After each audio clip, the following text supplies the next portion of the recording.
It was a pretty hard time. They were pretty hard on us. They were little black boys.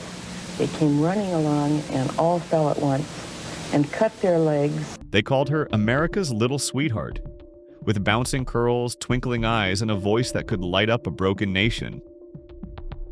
Shirley Temple was more than a movie star. She was a symbol of hope during the Great Depression. But behind the innocent smile was a girl drowning in a world that only knew how to take. And at 85, in a final private interview and through a handwritten letter, never meant for public eyes, she finally broke her silence. She didn't name scandals. She named people. 5 names. 5 legends. Who, in Shirley's own words, stole my light and left me in the dark. And number 5? Left her bleeding emotionally and physically. Let's take you through the 5 stars who turned Shirley Temple's fairy tale into a cold, glittering nightmare. Number 1. Clark Gable. To the world, he was the Prince of Charm, the unforgettable Rhett Butler in Gone with the Wind. To Shirley Temple, he was the first man to make her feel invisible. She was only 9, starstruck and hopeful, when she attended a glamorous MGM party. She approached Clark Gable, trying to greet him with a shy smile. He didn't smile back. He scanned her from head to toe and turned away. But that wasn't the worst part. Moments later, she overheard him mutter, "Kids like that are called stars now? Hollywood's falling apart." She was just a child, yet those words cut deeper than any review ever could. To Shirley, Gable wasn't just rude.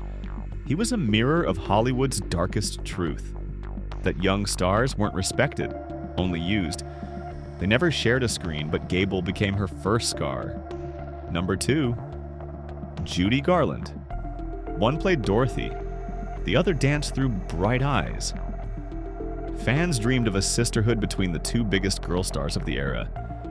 But that dream was only a fantasy. Judy Garland once called Shirley a wind-up toy with curls. Behind studio walls, she mocked her, laughed at her, resented her success. At one party, when asked if she'd ever act alongside Shirley, Judy didn't hesitate. I don't act with dolls. She said it to a crowd. Shirley stood nearby, smiling through the sting. Years later, Garland died tragically at 47, lonely and broken. Shirley, on the other hand, lived on. But in her final days, she admitted, "Judy didn't hate me. She hated what I represented and how much it reminded her of what she was losing." Pain from someone so similar cuts the deepest. Number 3. John Wayne. To millions, he was the cowboy of justice. Rough, loyal, unshakable. But Shirley saw another side, one that shattered her childhood confidence in a single roar. At just 10 years old, during a rehearsal for a war film, she struggled with a crying scene. 4 takes in, Wayne lost his temper. He stood up, slammed the table, and shouted, "What kind of crying is that? You're ruining this." The crew froze. So did Shirley. She didn't cry, not because she couldn't, but because the words numbed her. The movie was never released, but the memory, it never left. She once said in an interview, "He wasn't evil, but he treated me like scenery, not a child." Sometimes the loudest hurt comes from someone you thought was a hero. Number 4. Shirley MacLaine. The 2 Shirleys never shared a film, but they shared a battlefield. Media loved to compare them. One was innocence, the other rebellion. MacLaine hated the comparison, and she made that clear. On live television in 1982, when asked about Temple, MacLaine scoffed, "She's remembered more than she was talented." Years later at the Oscars, Shirley Temple approached her with kindness. MacLaine didn't return it. "Oh, I thought you retired. Or was it that you aged out?" Temple later said, "I've been insulted by men, but never made to feel so small by a woman." MacLaine didn't use slurs or screams, just a razor-sharp tone and a smile. and that was enough to leave a lasting scar. Number 5. Fred Astaire. They called him the Gentleman of Dance, but to an 11-year-old Shirley Temple, he was a ghost that haunted her self-worth. She was invited to perform a short dance with Astaire, just 45 seconds of choreography. But it became 32 takes of emotional torture. He never raised his voice, never scolded, just looked at her. 1 second of silence that made her feel worthless. Temple recalled going home with bleeding feet. But what truly hurt was this.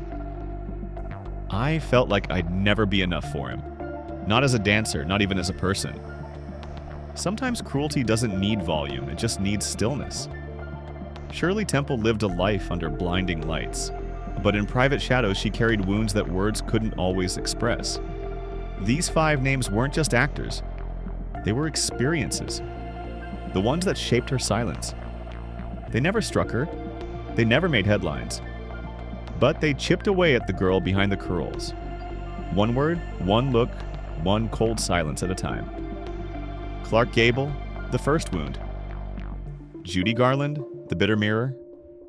John Wayne, The Shout That Broke Her. Shirley MacLaine, The Smile That Cut. Fred Astaire, The Silence That Devoured. Hollywood didn't need monsters to destroy a child. Sometimes it only needed legends. Which name shocked you the most? Were you surprised by any of these stories? Drop your thoughts in the comments. Don't forget to like, subscribe, and tap the bell for more untold truths behind the golden curtain of Hollywood. Because sometimes the biggest stories are the ones they never wanted told.